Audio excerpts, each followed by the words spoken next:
Hello, we are going to be investigating in external analysis for the grocery industry. The grocery industry serves a wide variety of customers, both in frequency and with a high volume of goods per visit.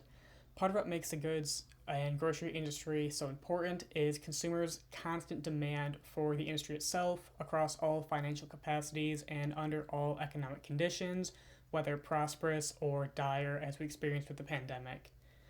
Going into the Porter's five forces models, beginning with threats of substitutes. Being moderately high, customers are able to switch between companies fairly easily, for example, like from Myers to Kroger's. The only real difference in cost would be the drive distance from one to the other. Another one is substitutes between products. There would be some change in pricing and in quality, but ultimately switching between name brand products to off brand or even company brands such as Kirkland for Costco or Great Value for Walmart. Customers have plenty of options and don't really need to feel limited to one brand or store. Next is rivalry, which is high due to the aggressive nature between companies constantly working to offer more affordable prices in order to pull customers away from one another. On top of this, similar to my points on ease of substitution, the number of stores available to customers is extraordinarily high, and often have alternative grocery stores that can be just a few miles away from their competitors should a customer not be happy with where they currently go. Next is the threat of new entrants, which is moderately low and actually the lowest of the five forces for this industry. The starting capital requirement is very high, and the demand needed in order to achieve any level of economies of scale would be no easy task to achieve, especially considering all that demand would have to come from incumbent competitors. Next is the bargaining power of the buyers, which is very high, due some part to some of the reasons we discussed before regarding low switching costs and easy access to alternative substitutes of companies and of products. But additionally, most information about the firms customers might be looking at is easily accessible on the internet should a customer want to look at a sort of comparison both analytically and comparatively in any capacity. Lastly is the supplier's bargaining power, which was moderate due to the sort of give and take relationship that the suppliers have with their grocery stores.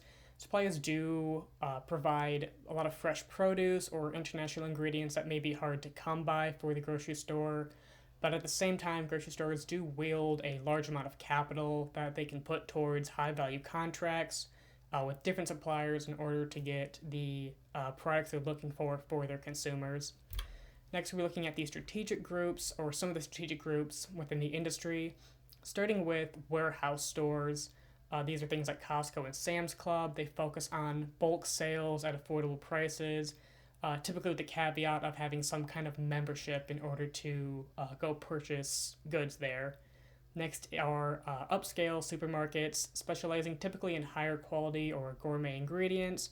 Naturally, this comes with a higher price tag, but often also has a higher quality of customer service with them. The largest brand in this being Whole Foods, with a more niche one being Erewhon out in California, known for its exorbitantly high prices, but is favored by many celebrities as their go-to restaurant chain, or grocery chain. The last one would be convenience stores. Sort of on the other end of the spectrum, convenience stores offer very limited varieties and typically of lower quality, but are much more ubiquitous than even traditional grocery stores. We'll now be looking at the characteristics of the industry. Contrary to popular belief, the grocery industry has one of the lowest net profit margins across all sectors at only 1.6% in 2023. Outer still, the grocery industry has a high market size of $872 billion. Although this is a fairly impressive market size, it isn't large enough to put it among the top 10 largest industries in the US, despite its essential nature to all varieties of consumers. Lastly, the annual growth rate was 3.26%, with a 5-year growth rate of 13% in 2023.